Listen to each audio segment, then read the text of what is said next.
Welcome into Chatterbox Bearcats. I am your host of the midweek show, Nick Niehaus, joined, as always, with Eric Lilly. Now, we took a week off last week. Chuck and Houdini had a show on Monday. I had a move, so I'm kind of doing this show a little off the cuff. Not a lot of prep, but I know what I'm thinking in my head, and I know what the pulse of the fan base is feeling like. So I think that's going to be just a normal show anyway. Eric, it's been a little bit since you've been behind the mic. You know, we've had a couple crippling losses. Usually you're one who remains positive in moments of chaos, but I have a feeling that you're starting to turn. That's when we know it's bad. Yeah. The season is done. Since the last time I spoke, a lot has happened. We've fallen off a cliff in KenPom, 20 spots. The offense is one of the worst in the power conferences. And I think more importantly, we just look like shit. And you're seeing the same things over and over still.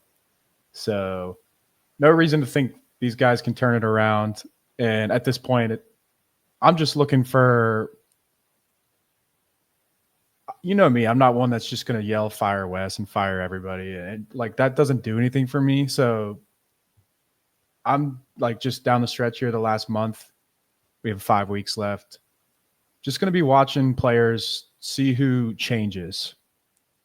Like Rayvon against West Virginia.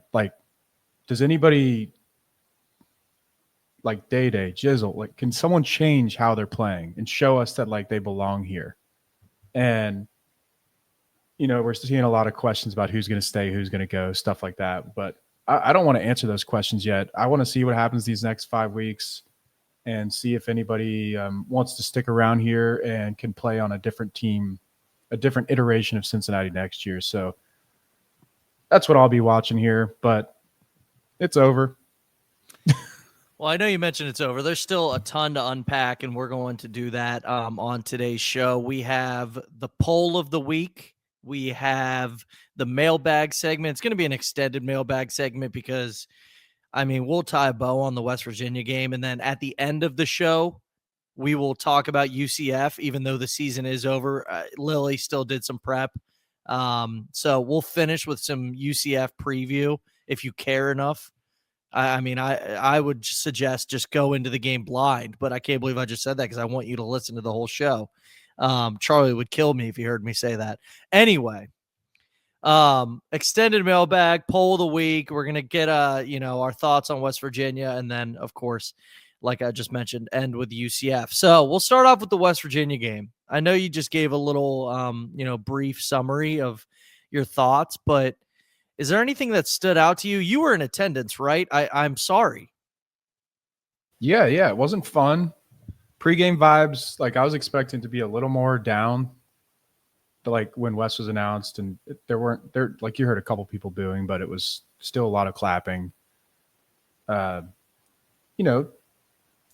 fans are giving them a chance, but then the boos followed, and the performance for those who boo deserved it.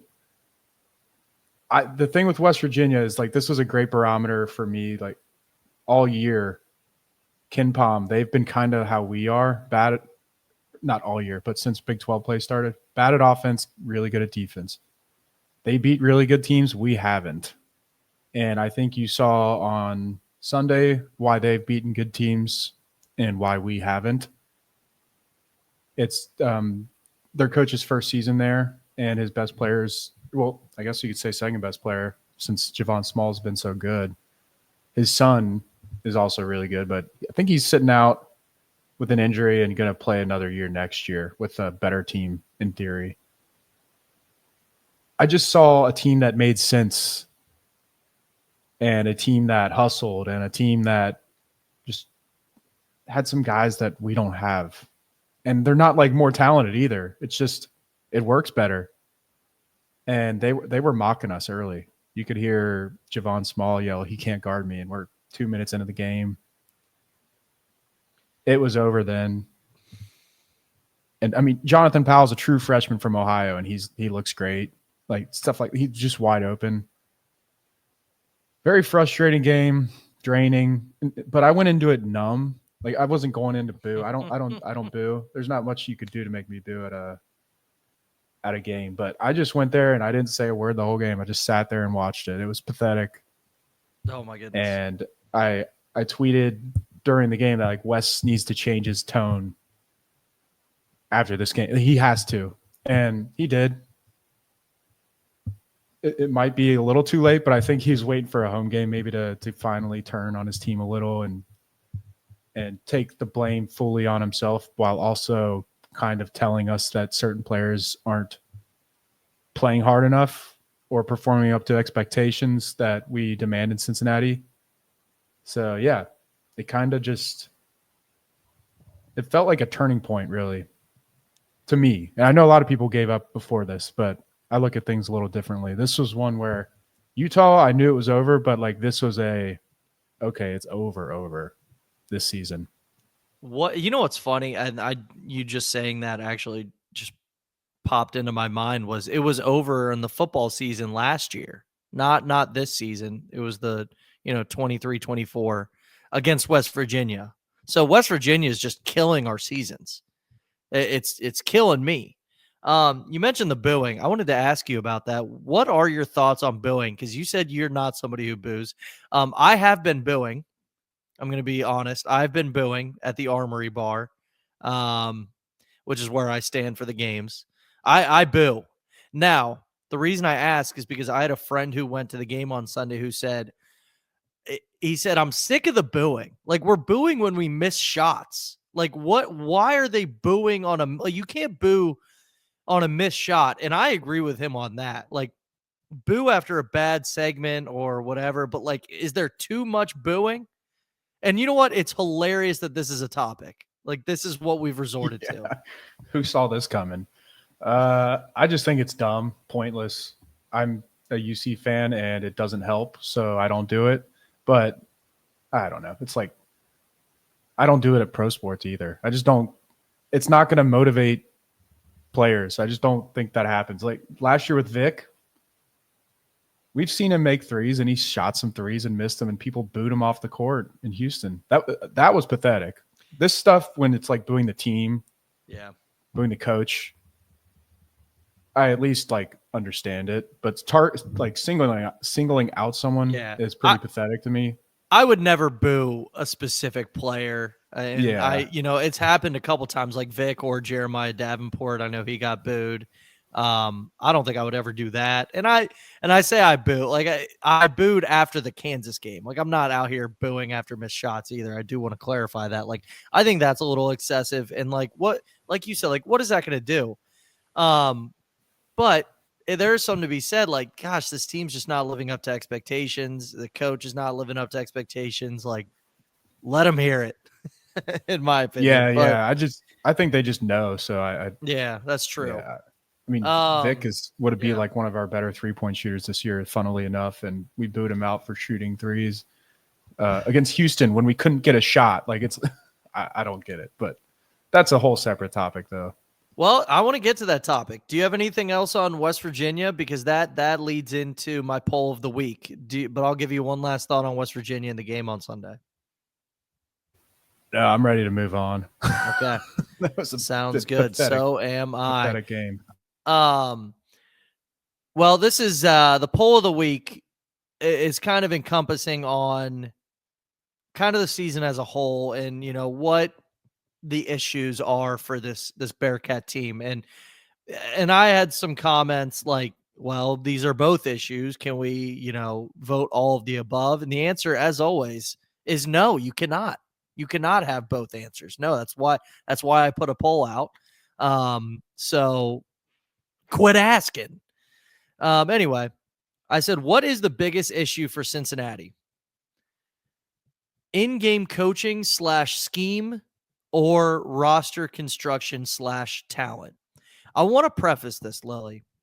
Both of these answers blame Wes.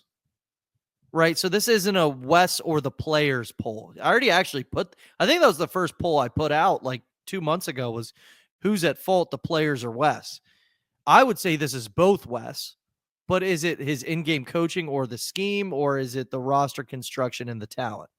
What is your answer? Well, first off, actually, let me give you the results. 116 votes, 67% said in-game coaching / scheme, and 33% said roster construction and talent.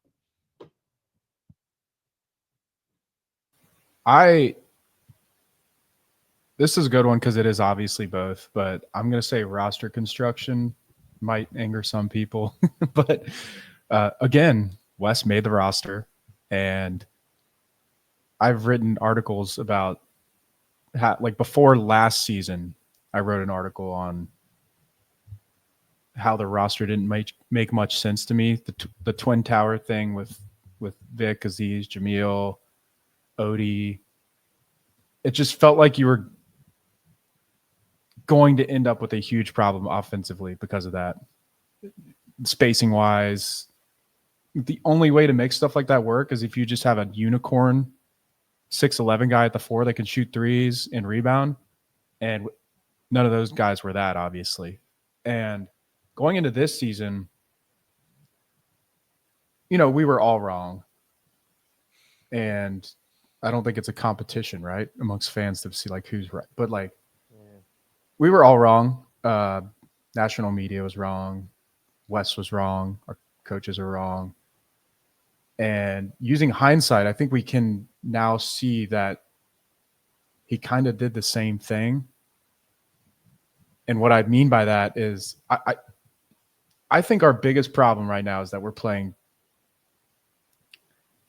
I hate to pick on the guy. No, people aren't really picking on him. Everybody loves Dillon Mitchell, but when he's at the 4,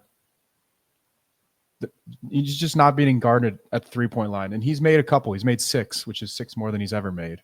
But it does cause problems, especially when our 5 can't shoot. So, if we could go back in time a couple weeks, I think it would be really nice to just see Wes lean into some different options, play more Tyler Betsy, just see what happens. Play Mitchell when Page is on the floor instead of Aziz and see what happens. It's too late to fix now, obviously, and I honestly don't care. Everything from here on out should be about next year is how I look at it. So the roster construction thing, I did a little digging here, and Wes Miller's best offense was 2 years ago, by far, 56th. Last year, it was 79th. This year, we're at 166th right now, which is very, very, very, very bad. Like, we're talking like Mick. That's like Mick's first year level bad and Mick's second year level bad. And we remember that. So go back to that team. It's different. They didn't have Odie, or they had Odie, but they didn't have the Jamil thing at the 4. They didn't play a bunch of Odie and Vic together. They had Landers Nolly at the 4. 50% of the time, we had Landers Nolly at the 4. Why was our offense tolerable that year? Why was it top 50? Probably because Landers Nolly was at the 4. Yeah. He shot 41% from 3. Teams had to guard him. It gave David DeJulius room to operate in the middle. Like Jizzle and Day can't get to their spots this year. No one's respecting our offense. It's the same thing every game. And then you had Jeremiah, Micah. They were good 3-point shooters. DeJulius was all right. So the offense just worked better. Now that team had problems. The defense was bad. It wasn't elite like this. I'm not calling this defense elite anymore. It's not good like this defense. The rebounding was really bad that year because Landers Nolly was at the 4. So like there's things you have to, when you're building a team, these last 2 years have been, you're forcing yourself to be an elite offensive rebounding team, in my opinion, because you don't have the spacing to operate a really good offense. And last year we were really good at offensive rebounding. This year we are not. So I think it's just, and I'm not letting Wes off the hook with that. And I'm also not letting him off the hook with the coaching, the people who voted for him as coaching rather than roster construction. Because, at the end of the first half, we had 2 fouls to give, and we just let them shoot a wide open three instead of disrupting their action right in front of our bench too. Like stuff like that. There are obvious coaching things too. There are, but I'm going to agree with you. If I were able to vote, I would have voted roster construction and talent. And there's 2 reasons for that. Actually, 3. And one comes from a viewer who, and this is more anecdotal, and then I'll get into my 2 stats. He said on Spaces at the Kansas game, I forget who it was. I'm sorry, but I would shout you out if I remembered. We get like 30 people talking on that thing every single space, which is awesome, and I love it. But he said he was sitting down at the Kansas game, and it was a Kansas fan who walked up to him, asked him about the team or something, and he's like, "Just wait, you'll see our 7-footer at the top of the key." And the Kansas fan like laughed, and he's like, I can't believe it. I can't believe that's what we have to do. So, yes, that is weird, and many people point that out. But Wes has to do that. That's not by choice. You have to put Aziz at the top of the key, and that's just one like anecdotal story of what Wes is dealing with when it comes to this roster, is because if you put Aziz down in the post, he gets the ball, it's a turnover. That ball is getting launched into the backboard. So like that's just one little microcosm of like the scheme. Like people point to scheme, it's like you scheme your players around their strengths. And we have glaring issues of some of the strengths of these players that have no offensive ability, a.k.a. Aziz Bandego and Dillon Mitchell shooting-wise. And Dillon Mitchell hasn't done much slashing, or there's no back cuts. And you know what? That can be somewhat scheme too. But I heard that, and like, I'm not saying the viewer's wrong in terms of like that's awful offense. I don't think that's good offense. I just think that's what Wes has to deal with. And because if you can't put your center in the post, like, what are we doing? Like, it's so I blame that on, we have a center who literally cannot get fed the ball into the post. And that's one little thing. Now, the other 2 main things, I wanted to start off with that as an appetizer. I went through and I said this in a group chat, and I feel like 3-point shooting is like taboo. Like people don't want to talk about how important 3-point shooting is. If you don't think 3-point shooting is important, go back at the Texas Tech game, because we shot better than them from the floor and they killed us. Lily, I say these things out loud behind a mic. It was the Texas Tech game, right? That we had a better percentage than them. Yes. Okay. I'm getting a nod. Good. We shot better than them from the floor, and they killed us because they shot better from 3. So I went back and I just compiled our 3-point shooting in conference play. Now it's been a little bit better. 31% versus West Virginia, 36% against Utah. Those are okay. But 17% against BYU, 21% against Texas Tech, 22% against Arizona State, 13% versus Kansas, and 20% versus Arizona. I'm going to repeat these numbers because they are so absolutely terrible. 17, 21, 22, 13, and 20. I'm not going to pull the whole, if Wes can be out there shooting, making baskets, he would, because I've said it before, and I know people are probably sick of hearing that. But my goodness, these guys are not good. These guys cannot play offense. It's like when we heard Spencer from Philly call into the postgame show, and I likened him calling out Skillings and Mitchell to the Stephen A. Smith, Kwame Brown rant. Like, dude, I want to go Stephen A. Smith, Kwame Brown. If you don't know what I'm talking about, look it up on YouTube. I want to just say that about these guys. I just don't think they're any good. I think they might be good individually. Like, I think individually each brings something to the table, but there's something about this team that is not working. And I think it's because Seamus is a great player. Okay. Seamus is a good player. I didn't even do that on purpose. I swear. I was laughing at the pronunciation. Oh, yes. You know what? He's Seamus until he can make a shot. Yeah. Seamus is a good player, but like when you don't have anybody around him to get, like, have guys shrug off of him for an open look. Like, he's not going to be the guy to go to and get a basket. Dan, I don't know what has happened. Jizzle, he can't shoot. I mean, and he missed the easiest layup I've ever seen. And he doesn't take layups. Like, everything's a floater. Like, we're scared. And you know what? Day got absolutely rocked in the paint. And that was the cleanest block I think I've ever seen in my life. So maybe they're too small to shoot layups. I don't know. I think it's just something about the roster that kills me. And then my last point, and I've been ranting. I would say it was scheme and in-game coaching if these games were close. We have lost every single game by double digits since Arizona, except for one, and that's Utah, who stinks.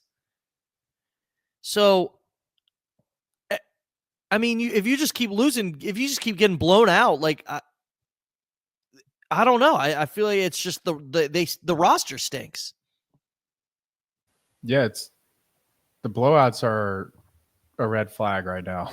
It's like, I mean, everyone knows at this point, but people like me maybe should have seen it a little sooner. And I actually looked it up. I think you're talking about the Baylor game. We shot way better from three than them. Texas Tech shot lights out.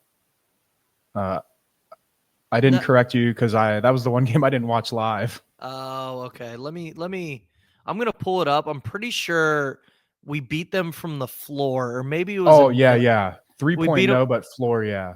Yes, we got them from the floor, and then but they beat us. And my point was, like, they shot better from three. They beat us. Yeah, we shot better from the floor, and they still beat. You know what I mean? Like, so, like, I hate when, like, people don't point to 3-point shooting as being as important in basketball nowadays when it is extremely important. Yeah, I don't know if we were losing by 5, 6, 6, 5, 4, 7, 8, like we used to. Back in the good old days when we would just lose close games, I would say it's probably in-game coaching. I think we take the floor and we don't have a shot. And you know what? I can't believe we are still favored in these games. Like Vegas, we're 5.5-point favorites. What are they seeing in us? And you know what? Maybe they're getting exactly what they wanted because I bet on UC. So what a clown I am. I'm done. I am done. Yeah, that's a bad bet right there. Yeah. I don't know if you saw my tweet, but if you need any help, I did. It was after I hit me up. Yeah, I did see that. Yeah, hit the under and bet on the other team. Yeah, so that's my take on the matter. I think it's now. Do you have a case for in-game coaching? I mean, I know you mentioned the not giving any fouls at the end of the first half. I just think that the scheme and everything, like, he just did. I think he was expecting Dan maybe to progress to the level of superstardom. And maybe it's because he listened to that interview during the baseball broadcast where he said he was going pro. I need to stop bringing that up. I feel like it's low-hanging fruit, and I'm ripping on Dan. I don't mean to, but, well, I kind of mean to because they've all been terrible. But, like, do you have a case? I don't know if I'm letting Wes off the hook with this, but, like, it definitely matters, but I'm not sure it would save us. Like, I'm to the point where I just think this team doesn't work. Now, he could stagger the lineups better. He could try things sooner than he is now. And then, again, like you said, we've lost so many games by how many points? Like, what games are we winning instead? Kansas State, Utah, maybe Villanova, maybe Texas Tech. Does that matter? You might sneak into the tournament, which would be great. Like, I would love that. But I don't think coaching is fixing this team at this point. It just doesn't. The roster doesn't make sense. And then some guys are just not in it, I think. Yeah, I think that's where I'm at too. All right, let's get to the mailbag. We're gonna do an extended one because we got so many questions, and also, like, I feel like, there's not much to talk about in terms of, like, specifics about West Virginia or, previewing UCF, right? Like, I think people want to hear their questions. So we're going to answer a lot. I think we got like 10 or so. We're 25 minutes into this, and me and Lily usually go an hour. So what? Can I surprise you with a question unprompted? Okay. This is my mailbag question. Okay. Yes. I'm you ready? So I'm going to give a quick background. I've seen a lot of tweets from former players and just fans in general about effort, that extra effort that you're used to seeing from like Mick Cronin teams, for example, Bob Huggins teams, just like the stuff that we love, and Wes knows we love it. He mentions it all the time. The players know it too. Dillon talks about it all the time. Do you think you can coach that, or do you think you need to recruit it better? I think to an extent. But I don't like, you can't teach a fish to climb up a tree. You know what I mean? I think I said, is that the analogy I used or the metaphor I used like 2 months ago? So I think there is an extent to that. Like there's definitely a threshold. Like, do I think Mick Cronin is the reason Justin Jackson was an absolute dog out there on the court? Not necessarily. I think Justin Jackson was probably born that way. It's like the chicken or the egg. I think you just asked me the chicken or the egg question. No, I think you got to recruit it. And that's something that you sacrifice. Like Mick got these guys that were absolute demons on the court and couldn't, throw water in a bucket. Is that even the right term? I don't even know. But anyway, like the rare guys that could and were demons on the court, aka Sean Kilpatrick, he's an All-American.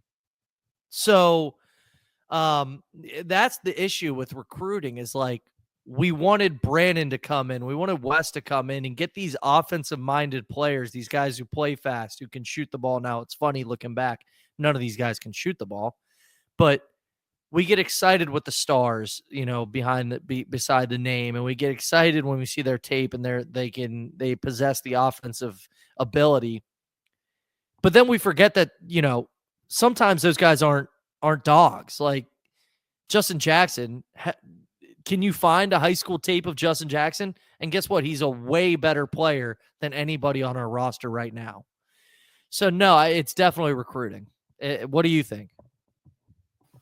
I think it's both too. I just think, I don't know, I find it a little annoying to see people just telling guys to do that. I'm just like, can you even picture some of these guys doing stuff like that? No, it would be funny if one of them made a play like, not to pick on anybody in particular, but like if you saw Seamoss or Page or Hickman or like Frederick do the stuff that Justin Jackson did, you would literally start laughing. It'd be like, whoa, really? Yeah. And I don't think you need a full roster of that. Let me be clear. But you need like 5 guys. And we have, we could argue this, we could debate this, but we have like a couple dogs, I think, that like might fit in on old Mick teams. Like I think Day has it in him a little. Aziz has it a little. But they're not like the ones that pop off the page like Justin Jackson did. They're the complementary dogs, if that makes sense. Yeah. I think you definitely need it because you need some guy. I mean, like SK's been going off on Twitter about it, like some fire, some passion. Rayvon doesn't do it vocally, I don't think, but the kid plays hard. You can tell that he would die for the name on the front of his jersey. So yeah, he plays hard. He plays hard. And you know what? He played well against West Virginia. And I tweeted, I was like, the amount of Rayvon Griffith DNPs, did not plays this year, should warrant West being canned. That was a little hyperbolic, obviously, but like, why was he not getting any minutes? And I know, like, us as fans, we were like, maybe, Chuck just keeps saying you can't exchange the chairs on the Titanic, or like, and I know me and you said like he can't shoot, and our issue is shooting. So like, yes, there's that, but like he absolutely gave them something on West Virginia, or against West Virginia. He gave them He gave them life. He gives energy, and we don't have that. But yeah, we have a lot of problems, and I think the reason he wasn't playing was because He doesn't he fix might them. help with one, but he's not doing anything to help with the others. And, I mean, we'll see what happens down the stretch. I still don't. I mean, it was one game. It was awesome. Like, that was the one shining moment of the game, honestly. The only time I heard anybody cheer. So, Yeah. and real quick on like what we just talked about, I think the same thing applies for leadership. I think you can't coach that. And I think like guys like SK, you have to identify that in recruiting and then empower them to be leaders when they're here. And I'm just guessing we don't have a very good leadership committee amongst the players just based on the team, the results. So I think that's safe to say at this point. Yeah. You know who is? It goes the same thing. You know who is, or at least from what I've read? Well, I probably just gave it away. Who? Tillery. Oh, yeah. Keyshawn Tillery. If you listen to his interviews, he's got that. He's got that. Yeah. So maybe this is all, a waiting period. Anyway. All right, let's get a long one. Yeah, I said that. I'm like, God, I can't believe I just said that. Let's get to the mailbag. Like I said, we got a ton of questions. I'm going into this raw, Lily. I have not read any of these. Me too. It makes it more fun. Yeah. So we're just gonna probably answer all of them because that's what we do here for the people. Elliot Rearing, our fellow coworker, who I just met him in person last week for the first time. We just so happened to be at the same golf simulator. How about that? That was pretty neat. He walked in and I'm like, I did like the Leo DiCaprio pointing, like when you see yourself on TV. I saw Elliot in person. It was like seeing a unicorn. Anyway, he said, the season is dead. Nothing will change that. What are 3 things you want to see down the stretch to give you a little bit of hope heading into next season? I would say we just brought up Rayvon. I would say it's, some of the young guys getting run and looking, competent. Like, I don't necessarily need to see CMOS, Dan, and Day Day like giving like dire fight. Look, it's over. It's over. I don't need to see them, when I tweeted like I need to see Justin Jackson, SK, mean mugging and all of that. Like, yeah, sure. I don't need that from Dan, CMOS, and Day Day anymore. The season's cooked. I need to see that from Rayvon, Page. I was going to say Tyler McKinley. I wish. And Tyler Betsy. What about you? Yeah, I'm not doing 3 things, Elliot. I'll give you one. This is our show, so I can break the rules. Oh, he said 3 things. What are 3 things? Oh, I didn't even. Well, I just gave you 3 players. So yeah, my thing's kind of similar. It's like I want to win games. Like I think it would be awesome to win the the Utah, TCU, Kansas State home games at Oklahoma State.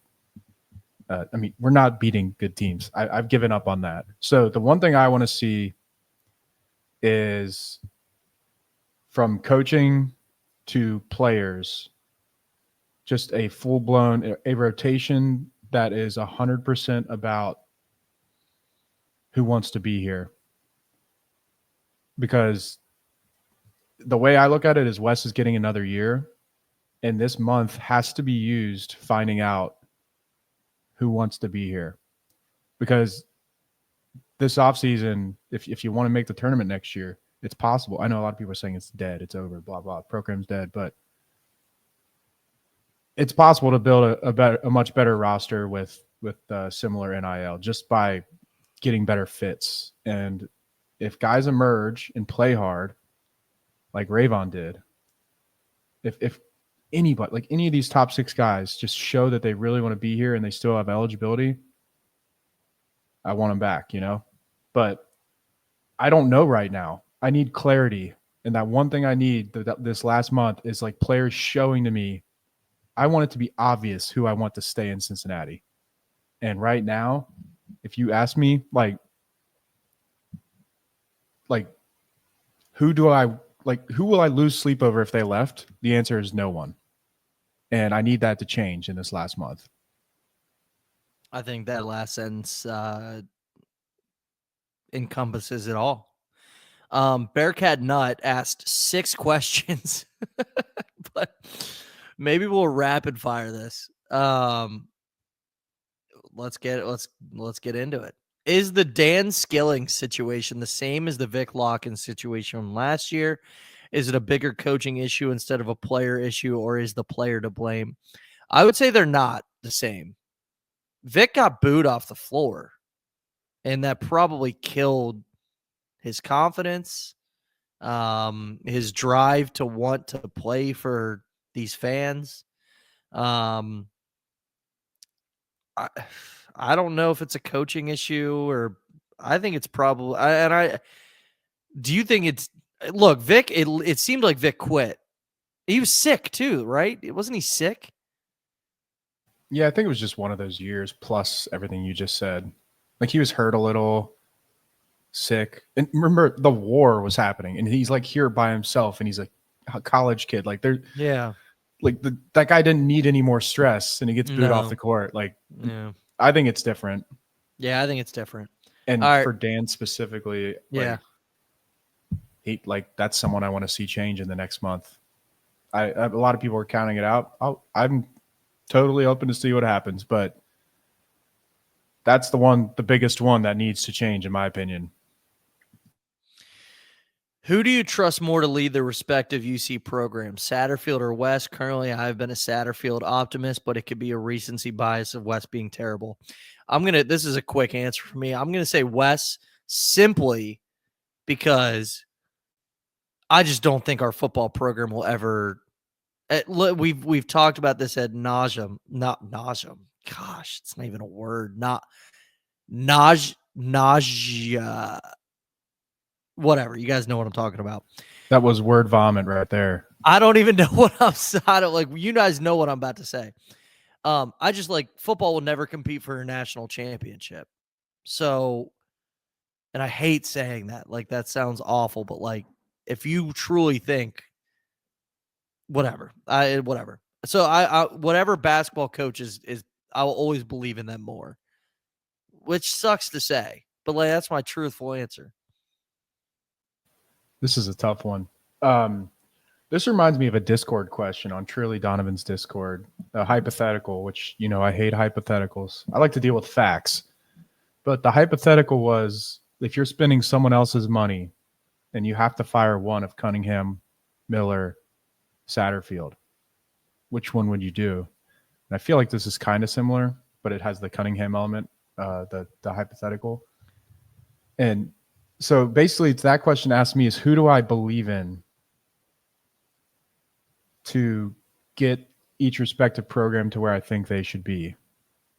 And I grade this on a scale because, like you said, I don't think UC can win a national championship in football, but they can get to the playoff, and I think they can win a game or two. We saw Arizona State. It's possible. They lost, but it's possible.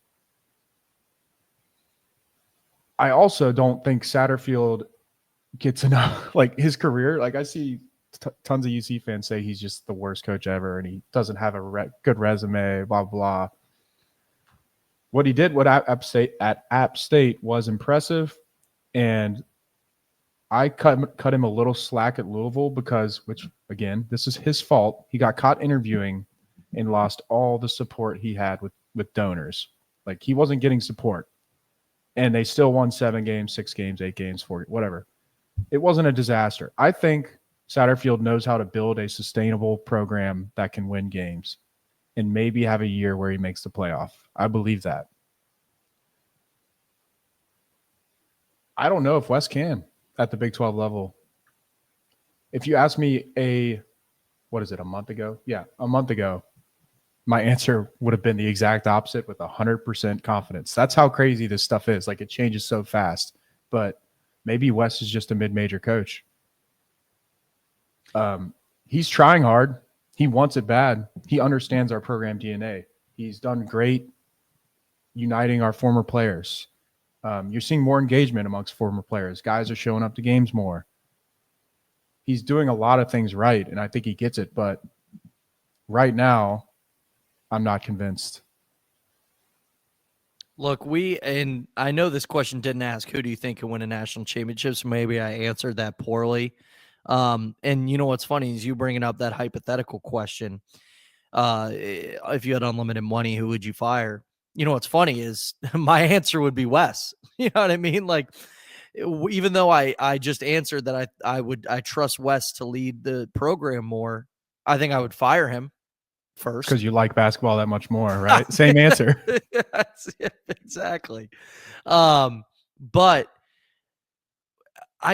we're dead last. I think the thing with West versus Satterfield is like, I know I've been saying it like, are we sure Wes is a good recruiter? Everybody says he's a good recruiter, yet these players suck. We don't know if he's a good recruiter. I think he is a good recruiter. Like Tillery and Sean, if they don't pan out, I will never get excited about a recruit ever again. So I say that where we are dead last in the Big 12 in recruiting in football, right, out of high school. Now, we are probably just taking the portal approach. You know what I mean? And that's fine. You can buy into that. But he still has only won how many Big 12 games? Satterfield, that is. Like, it's still not good. So I'm still riding with Wes, which sounds crazy because I want to fire the guy. Isn't that crazy? It's a sad discussion and what a twisted answer. What a twisted answer I just gave. But I just I think we can make the playoff and win a couple games. I think I probably pissed off a few fans when I said that, so I'm sorry, but I don't know. Like football, I just hate college football as a whole and in general, like how it's structured and I just think it's a broken sport. You can ask my friends. I complain to them about college football left and right. I think it's a fun thing that UC has a legit program and we made the playoff in the Final Four a few years ago. But I think it's so flawed, the whole thing. That's just me. So, and that's a discussion for another day. If UC is invited to the NIT, will we decline it? And should we decline it? We should.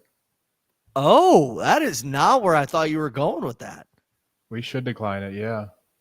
Why? I just don't want to hear it again. Just like I got it the first time, and the second time I said we should decline it, and then I started thinking about it more, and I think I changed my mind. This time, I think you got to decline it. Let's be honest. Guys are going to leave. This is probably a better question to answer in a couple weeks. Like if we have like 6 guys playing their tails off and vibes change a little, it's like maybe, and they want to do it, go for it, But Wes has talked about how the NIT is like the players wanted to do it those previous years. What I'm seeing right now is they don't want to. So I say no, get to recruiting. This is your, this is going to be next year is going to be Wes's last shot here. So do you really want to spend a week? We're not going to win the thing. Let's be honest. Do you want to spend a week prepping that shit and then lose on your own court? What are you talking about? We're going to get our next player from the NIT. Oh, good point. We could scout. We got a Hickman and Aziz. Yeah. So we just need to find that next. Hopefully this guy pans out. No, I hear you. You know what? Before you just spoke, I was going to say playing it because why not? But I think you're right. I think go all in on next year, get a head start on recruiting. Why focus on these games? And like you said, we're not going to win it anyway. So, yeah, decline it. And in the press conference, when you decline it, like the season-ending press conference, just talk about how this is unacceptable, like 3 years in a row, et cetera, et cetera. It's a way to try to rally the troops for one last hurrah next year.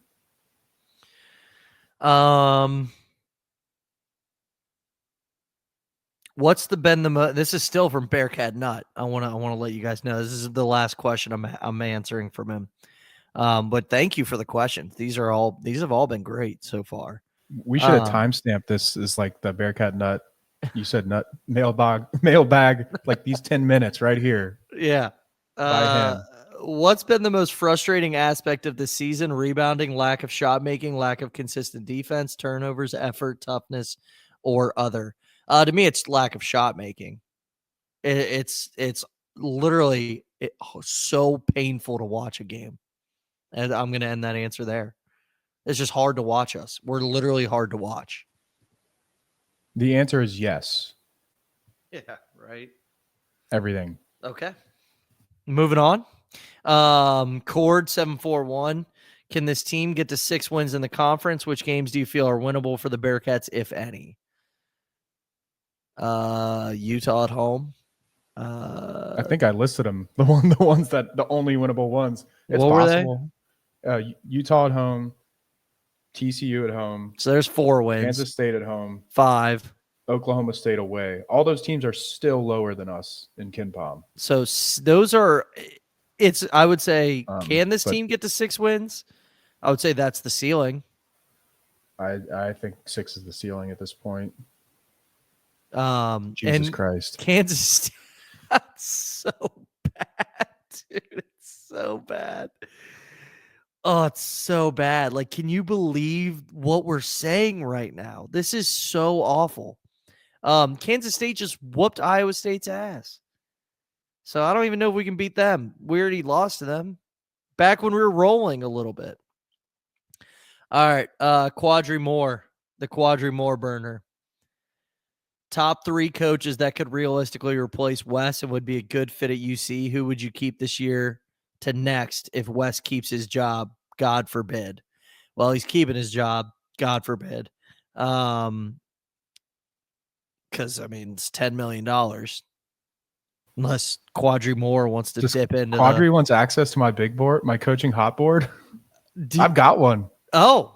In my brain. I've got one. But let's hear it. Let's hear it. I mean, Jared Calhoun's the obvious one, right? He's Yep. went to UC, Huggins guy. What were you about to say? I was gonna say might have to be like at next year. So like Will Wade would be my number 1, but that's not happening. You know what I mean? Because he's gone this year. So and he's been patient, but he's not going to be patient for Cincinnati as much as we love our program. Yeah, so let's do this under the assumption of if he gets fired next year, right? Mm-hmm. Yeah. Okay. So go ahead. Well, all of my answers are guys that could be this year or next year. I don't think he's getting fired this year, but Jared Calhoun's the obvious one. UC grad, Huggins guy. He did pretty well at Youngstown State, and Utah State hired him, and they're top 50 in KenPom right now. 35th in offense. He had Youngstown State, which is not a good program, had a top 50 offense 2 years ago. Now, that's a pretty big deal. Like this, he obviously knows how to coach offense. I think it's safe to assume that would translate at the Big 12 level. Just for example, the 35th offense right now, it's like Cincinnati has had, I'm going through KenPom here, 1 top 35 offense since Bob Huggins left. 20 years. We've had 1. So there you go. He has a top 35 offense with Utah State. Obvious candidate. It's his first year there. So he's a very obvious candidate for next year. His buyout will be like $1 million for UC to pay Utah State. And then I'll rush through these other ones because we're going to go way over if I break them down. Yeah. Because I'm going to be honest, I didn't do any prep on these mailbags, so I have no idea other than Jared Calhoun is an obvious, like that, like you said, he's the obvious thing. I do know about him. I don't know too much, but I know you talked about how we're not going to hire an assistant coach, right? Like that we're past that level of, we're probably going mid-major coach or low. I mean, I don't even know if there's going to be a. Yeah, you might get lucky and find like a disgruntled coach at a program similar to ours, but I think we're going to be hiring one of the best mid-major coaches just in the future. We're a Big 12 program now. To all the people that says the program is dying, it is not. The next time our coaching spot is open, it'll be the most attractive the job has ever been. So there's some positivity. Yeah. But I'll run through the other ones real quick. Okay. We've got the Drake coach. He's in his first year, Ben McCollum. He came, he's just a good coach. You could tell, like day one at Drake with a bunch of, I think he came from D2. And then Bucky McMillan from Samford's one I see a lot of people mention. And Hodgson, Brian Hodgson at Arkansas State's another one that, like, those are some hot names right now. And some of them might get hired this year, but I don't think they all will be. And there's other guys too, like Ross Hodge at North Texas. There's going to be plenty of guys available when the job does open. I'm not worried about that at all. All right, moving on, because I mean, you could have just made those names up, and I'm like, yeah, that Ross Hodge guy's a stud. He knows ball. Yeah, guy's a stud. I just haven't looked into it yet because I've been clamoring for, Will Wade, but that ain't happening. And I'm pretty sure the Quadri Moore guy is the one who's been clamoring for Bob Huggins all over Twitter, which that would be something. Don't get me started on that or I'll get clipped. All right, Corey Brenneman. Will there be over under 4.5 Bearcats on this year's roster, on next year's roster? So how many players are going to stay? Let's run through it. Ray, McKinley. Well, I'm not counting JJ Rembert. Let's do scholarship players here. There's two I will see. We will see back, right? Betsy. You know damn well that Josh Reed will be here for 5 years. Josh Reed. So there's 4 that I would feel good about. Maybe Betsy is not one I feel good about, but there's 3 I feel good about. Jizzle. I think you could say one of the point guards. Yeah, well, Day if he get. I mean, is that rule confirmed about data about current players? I think so. So, all right, let's go. One of the point guards, Jizzle or Day. So, what are we at? 4 with McKinley, Rayvon, Josh Reed, point guard. Betsy is that's the one. I think that's the one that you'll know by how much he plays down the stretch on that one. Yeah, I think that's the one that you have to look at. Not in terms of like what we have him back. That's in terms. Year. Yeah, that's in terms of Betsy leaving on his own, because I think Wes would absolutely want him back. I'm actually not going to answer this question because Corey's a Xavier fan. Oh, I know that kid. He's a douchebag. Is he just messing with us? Is he trolling? Yeah, he is. You follow him? Yeah, that's my guy. I'm taking the over, and I just think I would just say 5. Yeah, sure, whatever. Well, I wish I would have known that before I asked. I didn't want to cut you off, and I think it's a fair question. I think it is too, and I did honestly. We're at the point where that was probably an obvious troll job, and we couldn't even tell. That's how bad things are. And then Kirby, don't you clip this one. Zach Taylor, truther. 2024 Cincinnati sports season, one of the worst in history. Reds underperformed, FC underperformed, Bengals underperformed, Bearcat football underperformed, Bearcat basketball underperformed. What do you think? And then we got 5 minutes for UCF. It's there. It's pretty bad. I would say expectations was like for UC basketball was up here. So that one hurts the most. But Bengals expectations were up there too. But the rest of them, FCC too. Yeah, it was bad. Yeah, almost every. I talked myself through that shit. So yeah, I would say yes. No, I think so. I think this is absolutely because the Reds have the young core. Everybody's like, okay, maybe the Reds can. They were the hot pick last year. They were the sleeper pick. I mean, obviously underperformed. Bengals. Everybody's like, oh, just wait till the Super Bowl is in New Orleans. It's meant to be. It's written in the stars. Nope, didn't even make the playoffs. and Corey's still listening right now, right? And we're talking about Xavier had a shitty year too. They lost to Oakland. They lost to Delaware. They lost to Georgia and NIT, losing record. So, yeah. And then Cincinnati. And then they lost to Cincinnati. That was in 2024 too. Yeah, they did lose to a Cincinnati team that is not good. That is awful. So yeah, all the Xavier trolls. That's been easy pickings on like them trolling this team. And it's like, you lost to us. That's awful. You guys are awful. You lost to us. Anyway, 5 minutes on UCF, Lily. What do you got? Wrapping us up. Oh man, this should at least be entertaining. UCF. I don't if anybody in here has watched UCF. I'm sure someone's seen them play Kansas or something. They play like crazy fast, and I think it'll open us up a little, and we're going to see a side of this team that we haven't seen in a while. But it also means we're going to see some really dumbass turnovers, some lobs that go over the backboard, stuff like that. It should be a fun one. I think we should stay in it. It's winnable.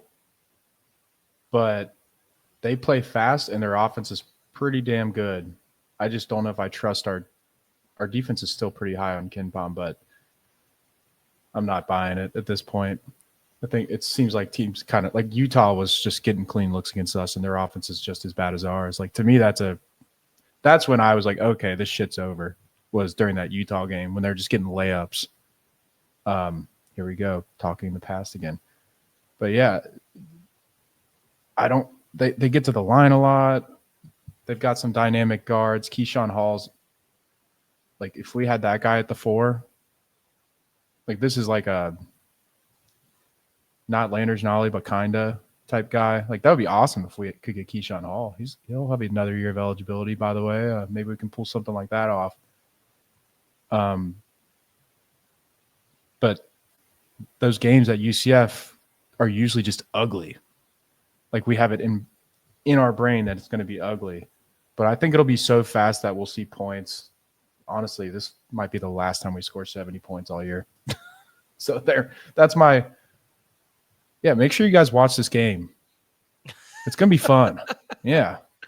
Go Bearcats. It's tough when I do not care if we win this game or not. That is the point of the season. I would like to see some young guys play well. That's the measuring stick at this point. Final thoughts before we head out. Yeah, I forgot to say one thing. UCF's like the thing they're worst at is defensive rebounding. So like if the effort thing does change for some reason, maybe Rayvon plays more, maybe stuff like that, you're gonna see it. Like, guys should be getting offensive boards against this team. They're 327th in the country. Whoa. They're not good at it. They're horrible at it. So if we don't show up and rebound well, and I know we rebounded well against West Virginia on paper. We did not rebound well against West Virginia. I don't give a shit. Like, they got 10 points off of like the easiest layups ever off of offensive rebounds, where they just laid it in uncontested. So if you're going to see a change with the hustle, the offensive rebounding, the effort, it's going to be on Wednesday. If they don't do it on Wednesday, then that's toast. That's it for the season, in my opinion. There you have it. Make sure you watch the game. It's a big one. If you don't watch the game, you're a fake fan. Well, you know what? I forgot. I said it. Well, I forgot to start off the show with, about a month ago, I said thank you to the listeners because you are either diehard fans or sickos. And I meant to say that to start today's show, but I'll end it with that. Thanks for listening. I can't believe you guys listened to an hour of us talk about this basketball team because, my goodness, things are terrible right now. So thank you. Seriously. And if you've gone this far, subscribe to our YouTube and Spotify and iTunes. It goes a long way for us. It really does. And leave a 5-star review as well on the Spotify podcasts apps. That's all I got, Lily. Do you have anything to take us home? Yeah, and if you're listening and you don't like the podcast, just shit on us on Twitter. Don't leave like no. reviews or anything. Yeah, just Yeah. hop in the DMs. We can have a chat, and Yeah. we're gonna get through this together. We sure are. All right. That's the show, guys. See you later.